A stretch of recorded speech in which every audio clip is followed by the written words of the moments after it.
Olá, seja muito bem-vindo a mais uma edição especial do Sala de Imprensa série Eleições. Faltando pouco mais de 2 semanas para o dia 5 de outubro, as campanhas chegam em sua fase decisiva. Agora, para os candidatos, é tudo ou nada na hora de conquistar o eleitor. No programa de hoje, nós queremos entender um pouco mais como está o debate político no interior do estado.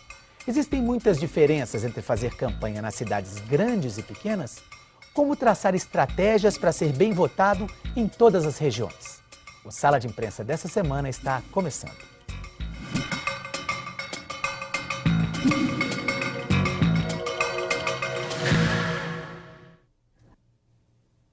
Participam desse programa o jornalista Luiz Ribeiro, repórter da sucursal de Montes Claros do jornal Estado de Minas.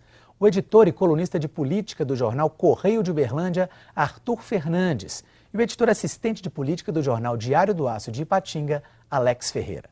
Muito obrigado pela participação, Luiz, Alex, Arthur. Obrigado. Bom, faltando aí pouco mais de 2 meses para a eleição, eu queria saber como é que 2 semanas. 2 semanas. 2 meses era em agosto para trás, né? Faltando 2 semanas aí, a coisa quase na bica da eleição. Como é que está se levando a campanha nas regiões que vocês estão cobrindo? Vamos começar com o Luiz aqui. Como é que está a campanha em Montes Claros? Ela já está acirrada, já está movimentada, ainda está um pouquinho lenta e aumentando a velocidade? Como é que a gente pode fazer um panorama aí da eleição na região de Montes Claros, no norte ali do estado? A gente observa que a campanha desse ano, em todo o estado, talvez em todo o país, era menos fria do que as eleições anteriores. Acredito talvez por causa das restrições da lei eleitoral. Ela está mais fria ou menos fria? Ela está mais fria. Mais fria, mais então, fria, perfeito. Exatamente. E a gente observa que alguns ativistas políticos, líderes, reclamam que está faltando dinheiro na campanha política. Faltam-se menos Falta dinheiro gás, também. Falta gás na campanha. Essa questão de... Você limitou muito, não tem muro, não tem barulho na rua, a campanha é mais restrita a cavaletes. Mas em Montes Claros, nos últimos dias, os candidatos colocaram mais o nome na rua e ela está mais intensificada.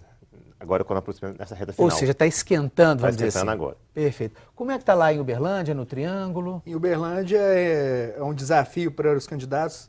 Nesse momento, por exemplo, Uberlândia tem a maior bancada aqui na Assembleia de Minas.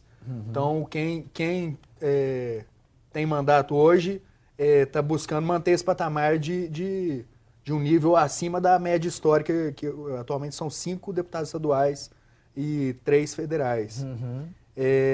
Os federais, no caso, um deles não vai disputar a eleição. E um virou prefeito, então Uberlândia, de 3 deputados eleitos em 2010, reduziu para 1. Então, aí, ao contrário, há uma necessidade de buscar essa retomada de participação no Congresso. Como o colega disse, tem havido uma limitação em relação à divulgação das candidaturas, né? Então, a rua virou esse palco, né, principal. A gente tem esquinas lá movimentadas que o pessoal está praticamente se engalfinhando. Literalmente, né? No corpo a corpo. No corpo a corpo. E o cavalete, que na minha visão é uma das aberrações dessa campanha, é a liberação disso, que é uma coisa sem lógica na minha visão. Você tem uma obrigação de retirar o cavalete na madrugada, que tem um fluxo de trânsito menor, e a partir das 7 da manhã, durante todo o decorrer do dia, pode-se usar isso no canteiro. Muita gente não tem respeitado a legislação colocada em rotatória, né, que faz parte da sinalização do trânsito. E isso tem atrapalhado bastante a vida dos motoristas, né, em cruzamentos. É uma situação que, na minha visão, desagrada o eleitor. Desagrada mais do que agrada. Justamente, assim. Sim, porque atrapalha até que é uma questão de segurança do trânsito. Perfeito. E lá pro lado do Vale do Aço, como é que está a coisa lá, Alex? A situação do cenário é bem parecido com isso aí. A eleição geral, ela tem um certo distanciamento da base local, não é quente como a campanha municipal. No entanto, falta um debate qualificado. Para se ter uma ideia das várias entidades do Vale do Aço, somente essa semana a OAB, a subseção da OAB, decidiu em Ipatinga abrir um espaço para que os candidatos de lá apareçam para falar para os advogados, para os estagiários e outras pessoas que se interessarem lá no auditório que eles improvisaram. Então falta um debate qualificado sobre as propostas dos candidatos locais e há, pior ainda, uma situação que o Vale do Aço pode ter menos representantes, tanto na Assembleia quanto em Brasília, com o resultado das eleições deste ano mesmo. Vamos detalhar mais um pouco sobre o porquê desse Nós vamos efeito. falar dessa questão do legislativo e tudo ao longo do programa, a gente tem tempo. Agora, em relação à campanha, por exemplo, para a presidência, a gente teve um fato muito marcante aí, que foi a morte do Eduardo Campos em plena campanha. Isso modificou o cenário, pelo menos político em termos nacionais. Nas regiões específicas, isso também foi marcante, essa questão modificou também o trajeto lá ou se influenciou menos? No norte de Minas é um lugar que sempre predomina o PG, partido do governo. Tanto o governo estadual como governo federal. E as suas intersecções, né? E foi lá que surgiram, nas eleições anteriores, dois fenômenos, né? Em 2006 tivemos o Lulécio, era votando no Lula e no Aécio. No Aécio para governador, o Aécio para governador e Lula presidente. Em 2010 surgiu o chamado Dilmazia, Dilma presidente, Antônio Anastasia governador. Esse ano está diferente, porque... O Marina Entel? Não tem. Marina Entel não tem isso. Então, esse ano está diferente porque o PSDB estadual de Minas é contra o PT nacional numa disputa direta. Então, está uma eleição diferente.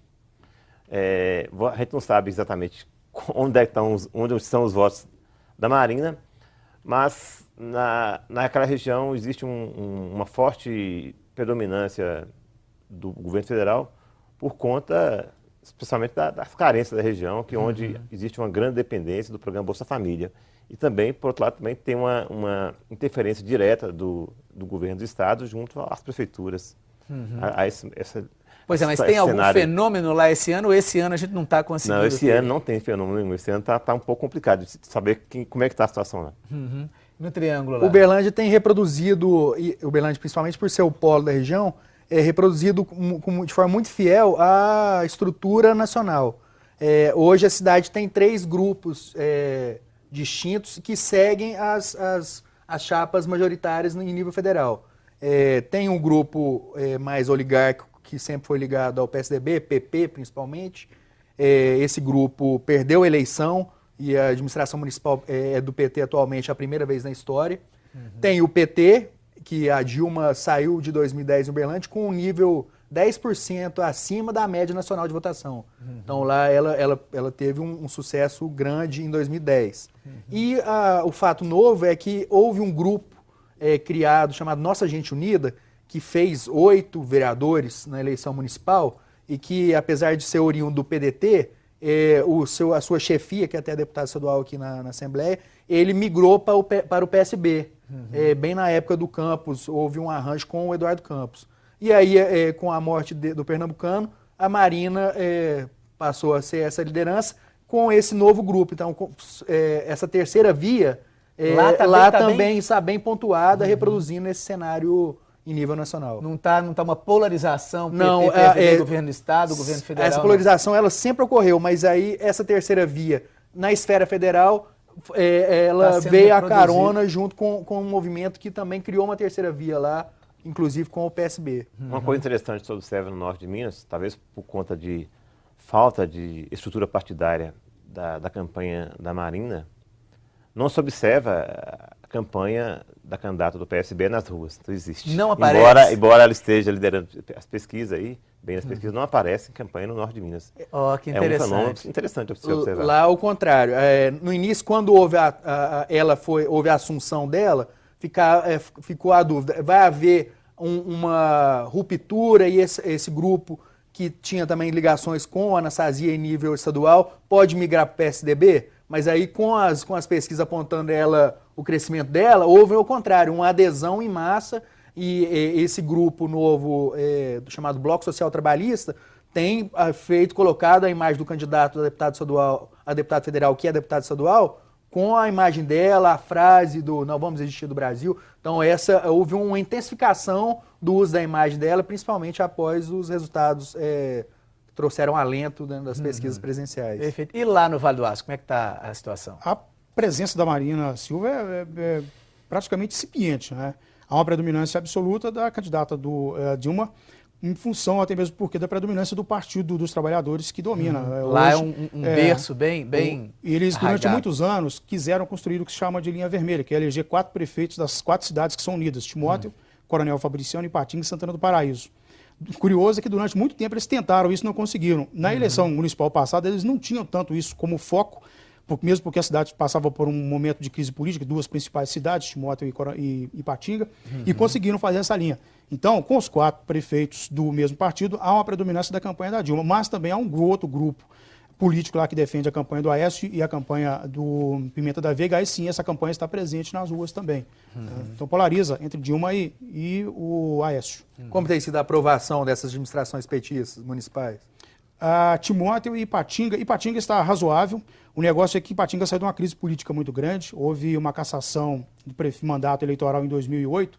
E o prefeito que sucedeu essa mudança política lá não fez um governo bom. A cidade praticamente parou. No último ano de governo, sequer o serviço de limpeza pública funcionava com eficiência. A prefeita que entrou teve o desafio de restabelecer contratos até dos serviços básicos. Então ela está fazendo. A cidade voltou a funcionar, mas ainda não tem grandes obras, não tem grandes realizações, né? Timóteo também passou por um problema desse, agora que estabilizou politicamente.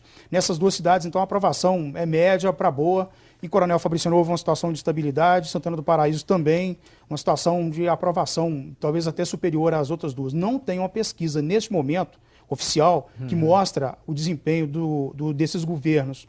Ipatinga tem 3 institutos de pesquisas, eu conversei com o representante de 2, e nenhum deles fez pesquisa nas eleições deste ano. Em nível local, né? Ninguém investiu, ninguém comprou a campanha. Essa questão das pesquisas locais e regionais a gente vai tratar ao longo do programa. Eu queria mostrar para vocês, porque como seria impossível trazer jornalistas de todas as regiões aqui para debater no nosso estúdio, a solução que a gente encontrou foi ouvir por telefone alguns jornalistas de outras regiões para saber como anda a campanha eleitoral nesses locais. Na Zona da Mata, nós conversamos com o jornalista Renato Salles, do jornal Tribuna de Minas de Juiz de Fora. Ouça só.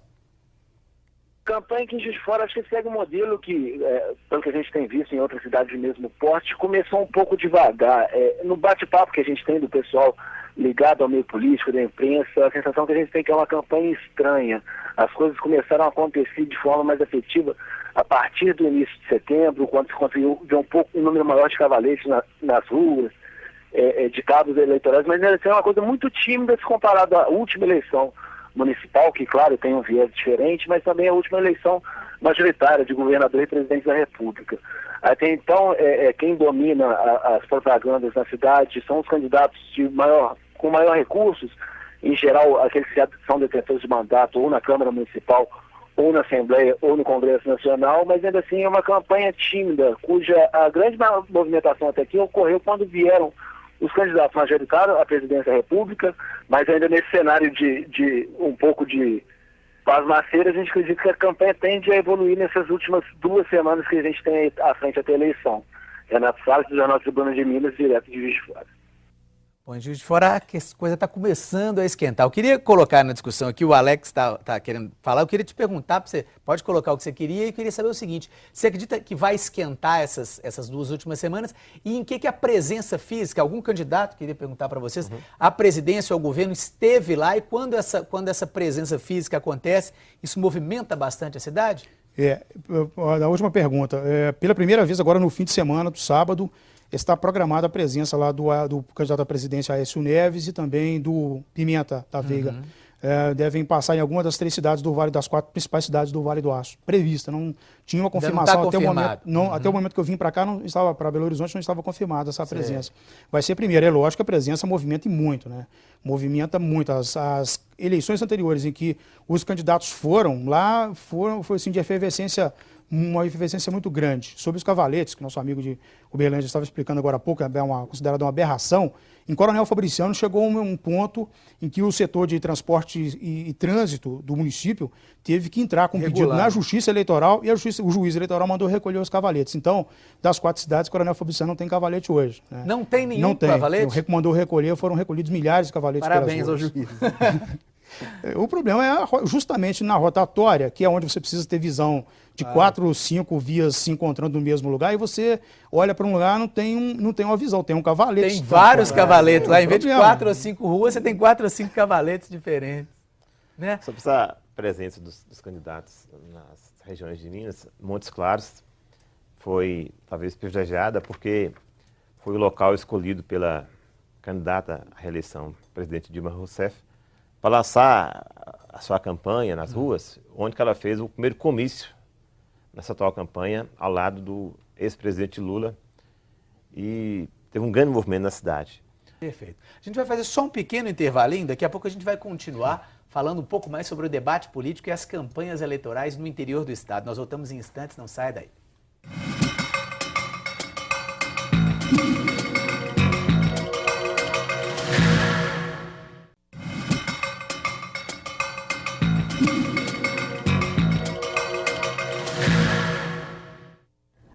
Estamos de volta com o segundo bloco do Sala de Imprensa, que fala hoje sobre como está o debate político no interior do estado às vésperas das eleições de 2014. Aqui no estúdio comigo os jornalistas Luiz Ribeiro, do Jornal Estado de Minas, da sucursal de Montes Claros, Arthur Fernandes, do Correio de Uberlândia e Alex Ferreira, do Diário do Aço de Ipatinga. Bom, esse segundo bloco eu queria conversar com vocês um pouco mais especificamente sobre as eleições no Legislativo. Como é que está a disputa, por exemplo, começando pelo norte do estado aqui mais uma vez, para deputado estadual e federal? A coisa está acirrada? Bem, Montes Claros e o norte de Minas são regiões, é uma área, né, que tem 6 deputados atualmente aqui na Assembleia Legislativa, e entre eles estão os mais votados na eleição de 2010, e que esse ano estão travando uma disputa ferrenha no norte de Minas. Tem, por exemplo, o candidato Paulo Guedes, que é o deputado do PT, que ele teve cresceu as suas potencialidades, tendo em vista que ele foi candidato a prefeito de Montes Claros. Ele é de Manga, mas foi candidato a prefeito, disputou o segundo turno na principal cidade da região. Está aí cotado para ser os mais votados do PT. O deputado estadual Arlen Santiago, que nesse ano investe mais em Montes Claros, com o apoio do ex-prefeito Atos Avelino. O deputado Gil Pereira, que foi secretário de Estado, também espera uma votação aí bastante expressiva. O deputado Tadeuzinho, que é apoiado pelo prefeito Rui Muniz. O deputado Carlos Pimenta, também é de Montes Claros. E tem a suplente de deputado atualmente, a Ana Maria, do Democrata, que também está tentando aí um novo mandato. A disputa lá em Montes Claros é bastante acirrada. E ele disputa muito nos pequenos municípios, onde tem aquela disputa entre situação e oposição. E lá em Montes Claros também, esse ano, tem o candidato à deputação dos novos, né, dos novatos, o vereador Cláudio Pratos, que também deve ter uma votação expressiva na cidade. Alex, como é que está a situação lá no Vale do Aço? Lá com as cidades muito próximas, se consegue, como no caso, uma separação ali, Uberlândia, Uberaba, no caso do Triângulo, ou no Vale do Aço a coisa já se mistura e a campanha já é mais regional mesmo? É bem mais homogênea.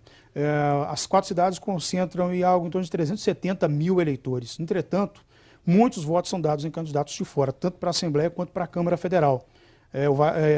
De candidatos de lá, nascidos e que têm a vida lá no Vale do Aço, são só 2 deputados estaduais hoje, nenhum federal, eles são de fora. A exceção do Alexandre Silveira, que não está na disputa esse ano, porque foi trabalhar na campanha do Pimenta da Veiga e do Aécio, né? Ele não está na disputa. A propósito, esse é um problema da ausência de determinadas lideranças no Vale do Aço, que tem mudado alguma coisa do cenário político também. Você tem, por exemplo, o ex-prefeito Chico Ferramenta, ex-deputado também, está com problemas de saúde hoje, não participa mais da vida política, não está mais presencialmente ali nos palanques fazendo campanha. O Sebastião Quintão também fez um mandato para prefeito, tem um filho que é o deputado federal Leonardo, também não está presente lá nas ruas fazendo campanha. O Alexandre Silveira também ficou mais restrito na campanha em Belo Horizonte, não está presente no Vale do Aço. Então você tem lideranças que se ausentam e as novas lideranças que surgem não têm a mesma força, não têm a mesma história, a mesma trajetória histórica desses caciques políticos antigos, que estão se afastando. É um período Isso gera de transição. problema. É um período de transição. Aí há uma possibilidade de o Vale do Aço fazer 4 deputados estaduais, deve eleger a Rosângela Reis, que é do PRO, agora é do PROS. Provavelmente elege um sindicalista, que já é suplente, Luiz Carlos Miranda, do Solidariedade. Deve eleger o deputado do PT, Francisco Simões, que já foi deputado federal, estadual e foi prefeito de Coronel Fabriciano. provavelmente pode reeleger o Celinho do Sintrocel, do PCdoB. Ele tem uma tarefa árdua pela frente, que é vencer o Mário Henrique, o Caixa, aqui de Belo Horizonte. Os dois. O Caixa já está chegando lá, embora não seja da cidade, já dá uma o meio de comunicação. O Vale do Aço, o Vale do Aço tem uma... partido do PCdoB, na verdade. PCdoB. O Vale do Aço tem uma sucursal da Itatiaia, é muito forte lá, e o pessoal do Vale do Aço adora muito futebol de Minas Gerais e tem uma ligação com o radialista, entendeu? Então ele é um nome forte na região, sim, e disputa voto, toma voto do Celinho do Sintrocel. Tem que ver qual dos dois vai conseguir o número de votos suficiente, que parece que 50 ou 60 mil votos para se eleger um deputado por essa coligação aí, que é encabeçada pelo PCdoB. E no mais é mesmo esse processo eleitoral que está ocorrendo sem a presença desses grandes nomes, os grandes líderes políticos do passado que estão presentes mais. Perfeito. Vamos dar mais um giro pelo estado para ver um pouco mais sobre a campanha eleitoral em outras regiões. Agora quem traz as informações da campanha do sul de Minas é o jornalista Vinícius Araújo, da Rádio Cultura AM de Poços de Caldas. Olha, os candidatos de Poços de Caldas ao cargo de deputado estadual prosseguem com as suas campanhas aqui pela região do sul de Minas de forma tranquila. Recentemente, esses candidatos participaram de uma sabatina promovida pela ADSMIC, que é a Agência para o Desenvolvimento Integrado e Sustentável do Sul e Sudoeste de Minas. Na quarta-feira vão ser questionados os candidatos a deputados federais. Há menos de um mês das eleições, as campanhas aqui no sul de Minas prosseguem em ritmo morno. Os candidatos têm respeitado as regras eleitorais e a cidade está tranquila.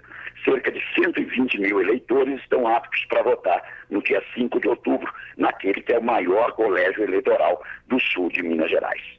Vinícius Araújo, da Rádio Cultura de Poços de Caldas, para a TV Assembleia. Lá no sul de Minas também essa questão da restrição um pouco aí, né, das coisas e tudo. Você quer comentar? É curioso porque ele falou que tem uma entidade importante lá, representativa, que decidiu partir para um debate qualificado. Foi o que eu falei que faltou ao Vale do Aço. Pois é. Nessa eleição, né? E isso que eu ia perguntar, vou perguntar no Triângulo lá, houve esse tipo de sabatina, esse tipo de debate, essa coisa um pouco mais buscando as principais regiões, promovido por alguma entidade local? Não, para eleição proporcional não, até porque você teria que fazer uma seleção prévia, né? E a isonomia é um pouco quebrada, né? Você pegaria pessoas que se destacam em segmentos, mas outros poderiam ser... dizer que gostariam de estar participando também. Então é uma situação um pouco mais complicada para a eleição proporcional, ter esse tipo de discussão. A gente observa que, talvez por causa dessas restrições da divulgação das candidaturas, o eleitor pouco conhece, na verdade, os candidatos. Porque o candidato não tem essa oportunidade. A oportunidade que ele tem é fazer santinho. E isso não chega.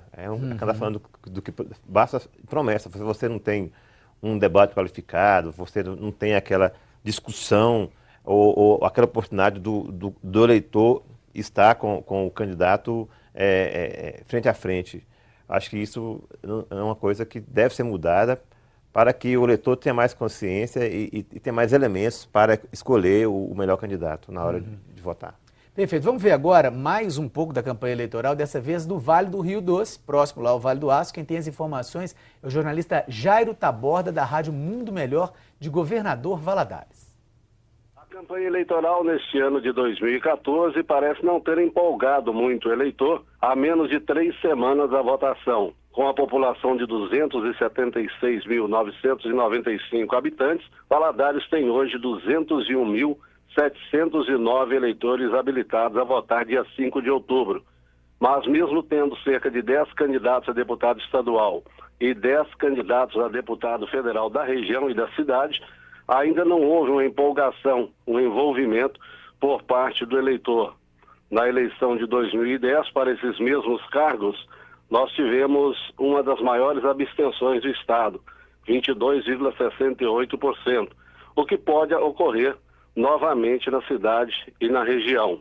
De Governador Valadares, leste de Minas, no Vale do Rio Doce, para a TV Assembleia, falou Jairo Taborda.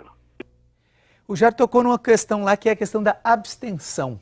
Como é que está lá a questão ali no Vale do Aço, Ipatinga, um pouco próximo? Você percebe também uma possibilidade de uma abstenção alta para essas eleições? Alto. Se prevalecer a tendência da eleição municipal, nessa eleição agora, é uma abstenção muito grande. Não me lembro exatamente os índices percentuais aqui agora, mas na eleição municipal já foi muito grande. Imagino que é a eleição mais próxima do eleitor, né, do cidadão.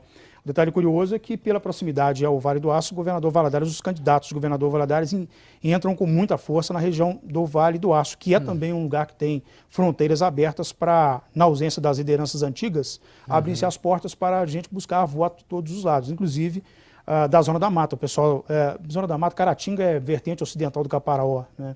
Também há uma entrada no Vale do Aço, como é o caso, por exemplo, o deputado Mauro Lopes, de Caratinga, busca voto, né? PRF. Foi policial, ele foi aposentado, né?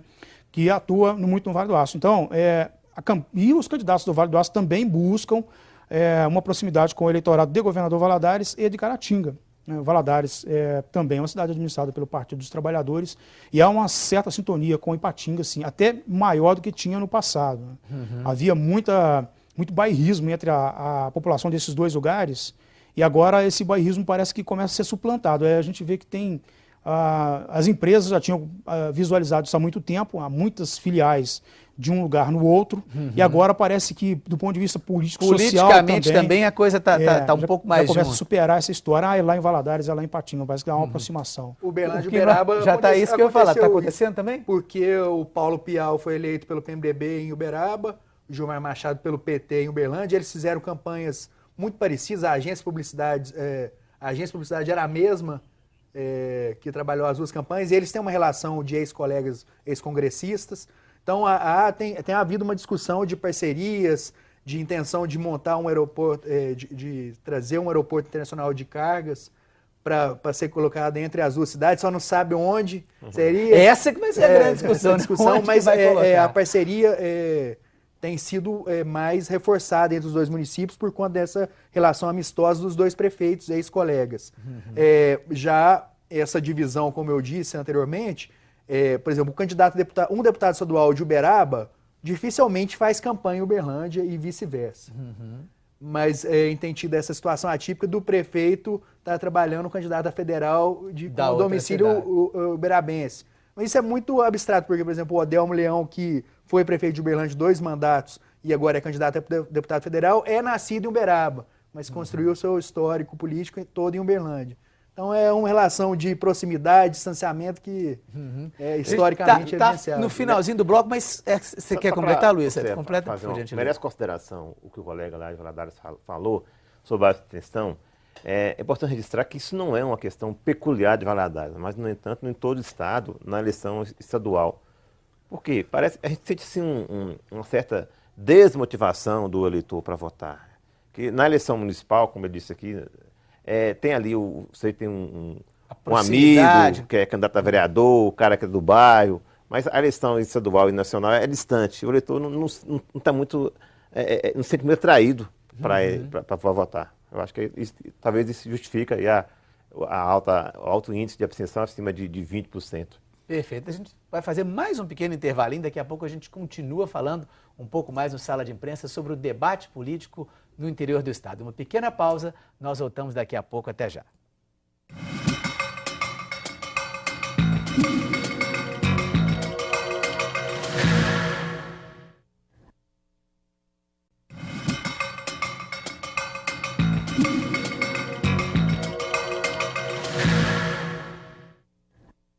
Estamos de volta com o terceiro e último bloco do Sala de Imprensa, que fala hoje sobre as campanhas eleitorais e o debate político no interior de Minas. Vamos direto, então, ouvir mais um depoimento de um jornalista, de um colega nosso que falou sobre as eleições. Quem fala agora é a jornalista Amanda Quintiliano, do portal Centro-Oeste de Divinópolis. O cenário político de Divinópolis é de indecisão. Faltando menos de um mês para as eleições, cerca de 40% dos eleitores não decidirem quem votar para deputado estadual ou federal. Esse índice foi revelado em 2 pesquisas encomendadas por um fórum formado por empresários da cidade. O índice de eleitores que declararam votar em branco, nulo ou não sabiam ou não responderam se manteve praticamente o mesmo de agosto para setembro. Um dos fatores que tem contribuído com essa indecisão é a ausência de novos nomes. Outro dificultador é o excesso de candidatos da cidade a deputado estadual, o que levou os empresários a montar o fórum. O receio é que os votos se dividam e a cidade não consiga nenhum representante na Assembleia. Pelas pesquisas, apenas um tem chances reais de se eleger. Amanda Quintiliano, do portal Centro-Oeste, para a TV Assembleia.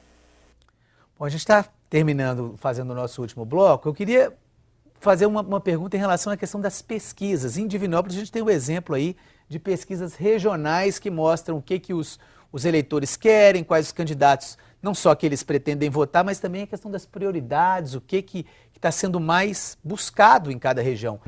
E lá no Vale do Aço, quais seriam as prioridades? Existe pesquisa, alguma coisa, algum estudo para saber justamente quais são essas prioridades, o que o eleitor quer? A pesquisa eleitoral não, mas com relação a prioridades, o que o eleitor quer, são reivindicações muito antigas. A leitura que nós fazemos dessa situação do Vale do Aço é o seguinte, que por ser uma região industrializada, seria 3 grandes empresas, né, Cenibra, Usiminas e a Peran, que é a antiga Cesita, criou-se uma imagem em Brasília, em Belo Horizonte, que o Vale do Aço era um lugar rico. Mesmo no Triângulo. O resultado disso é que as cidades lá chegaram a 60, 70, 50 anos, é o caso de Ipatinga e Timóteo, o Fabriciano tem 60, e até hoje não tem uma estrutura que ela seria elementar para o momento que o Vale do Aço está vivendo hoje, que é a mudança da base econômica, que deixa de ser a indústria, não é mais a principal geradora de empregos, talvez seja de renda, assim, por causa dos impostos, mas não é mais de emprego. Comércio e serviço passa a assumir essa função agora. Já passou na frente da indústria lá? Já passou há muito tempo. A indústria de transformação demitiu em 2013 algo em torno de 3.500 pessoas. Né? Para cada emprego gerado da indústria da transformação, há uma estimativa que outros 4 são gerados na cadeia produtiva. Então é um universo muito expressivo. E ocorre que o Vale do Aço chega a essa idade, sem ter, por exemplo, uma Ceasa. Caminhão de mamão sai da Bahia, roda 700 quilômetros, passa dentro de Ipatinga, vem parar na Ceasa aqui em Belo Horizonte, e o supermercado tem que vir aqui em Belo Horizonte, rodar mais 220 quilômetros pela BR-381 Norte para vir buscar o mamão. Você tem um exemplo. É do Jaíba também, norte de Minas. Que é uma situação, uma aberração. Aí você tem agora o comércio e serviço, que começa a ser a nova base econômica daquela região ali. E aí não tem estradas. Uma peça produzida pelo setor metal mecânico, que aproveita a siderurgia com produtos nobres para produzir peças com altíssimo valor agregado para bens de capital, fabrica uma peça de grande dimensão para vir, por exemplo, ou para o Triângulo Mineiro, para alguma outra região aqui norte de São Paulo, não pode vir pela BR-381. Tem que subir até Governador Valadares, é uma coisa louca. Olha no mapa a situação. Vai ao Governador Valadares pela 381, desce pela 116, pega a 262. Não pode vir direto do Vale do Aço para Belo Horizonte, porque a 381 Norte não comporta, os viadutos não comportam essas peças. Então não tem infraestrutura. O aeroporto pertence à empresa privada, pertence aos Minas. Há uma promessa de uns 6 ou 8 anos de que o governo do estado assumiria o aeroporto de Ipatinga, ou de Santana do Paraíso. Esse aeroporto fica no território de Santana do Paraíso, que vizinha Ipatinga, e aí poderia ser feito um investimento público no aeroporto para ele receber aeronaves maiores. Como isso não ocorre, essa mudança de dono, de propriedade do aeroporto não ocorre, só tem uma única operadora de voos naquela região, que a cada vez mais restringe voos. Tinha voo direto para Vitória, agora não tem mais. Quem quiser voar para Vitória tem que vir para Confins, de Confins ir para Vitória. Quer dizer, você aumenta um transbordo desse, aumenta em 4 horas uma viagem que poderia ser feita em 50 minutos. Né? E você não tem estradas. Havia uma promessa e chegou a ser assinada a ordem de serviço para a pavimentação de uma estrada chamada MG 760. Liga o Vale do Aço à Zona da Mata, aquela região de Rio Casca, seria uma saída para Ponte Nova, para Viçosa, para Ubá. Essa obra começou, fez terraplanagem de 5 km, parou por problema de licenciamento ambiental, que está parada até hoje. Também não vai sair do papel. Seria outra forma de escoar a produção da região também, está parada. Então nós temos um problema de infraestrutura que seria importante para que a região pegasse um novo ritmo de desenvolvimento com a outra base econômica. Né? E o papel do deputado, eu acho que deveria ser aí, me permita dizer isso aí, uma visão que nós temos, é que o representante da região, seja de lá ou não, ele deveria mediar melhor junto ao Poder Executivo essas necessidades, porque essa infraestrutura tem que ser construída pelo Executivo. Né? Tudo que nós citamos aqui é de responsabilidade do governo do Estado, do governo federal. E o deputado deveria ter o papel de mediar uma solução para isso. Porque o que ocorre é que há uma reunião em Belo Horizonte ou em Brasília, aparece uma foto numa matéria de jornal e anuncia-se 20 milhões de reais para construir um centro de internação para adolescentes. Né? Só que passaram 5 anos, esse centro não saiu, e o que tem lá hoje é um centro provisório, limitado a 40 vagas, e o índice de violência também, como o Triângulo Mineiro, só crescendo. Né? Principalmente crimes contra o patrimônio, que tem uma participação grande de menores de 18 anos nele. Perfeito. A gente está caminhando para o finalzinho do programa. Eu queria breves 30 segundos, se for possível, que cada um falasse o que espera dessa eleição agora, o que pode mudar concretamente na região de vocês com essa eleição, ou se, enfim, vamos começar pelo Luiz. Há alguma esperança aí? Você está otimista ou você acha que vai depender muito de quem ganhar? O que você espera aí? O norte de Minas é uma região da esperança, sempre espera que alguma coisa melhore, né? Temos aí um governo aí, né? Não sabemos, está indefinido quem vai ser o futuro presidente, o governador tem um candidato à liderança. A gente espera que quem ganhar, seja o presidente, o governador, os deputados, possam fazer mais para a região, que consiga resolver a questão da água, que consiga levar segurança, levar saúde, e que você, que vai votar no dia da eleição, seja consciente e realmente escolha um candidato que possa te representar bem e trazer o progresso e melhoria de vida para todo mundo. Lá no Triângulo, qual que seria enfim, qual a expectativa agora na eleição? Você falou em relação a essa imagem que a região é mais rica do que as demais. Lá a gente também vencer isso e ver que muitas vezes é uma falácia isso, né? Tem dificuldades também, tem havido os problemas são de urgência e as atenções, as ações para resolvê-los são morosos, né? Então, o papel aí do parlamentar é tentar fazer com que se equacione esse ritmo, né? Da necessidade de ser muito veloz e criada em PG, enquanto as ações governamentais têm um ritmo mais moroso, mais lento. Perfeito. Há uma necessidade de tentar equacionar essas duas vertentes. Essas duas coisas.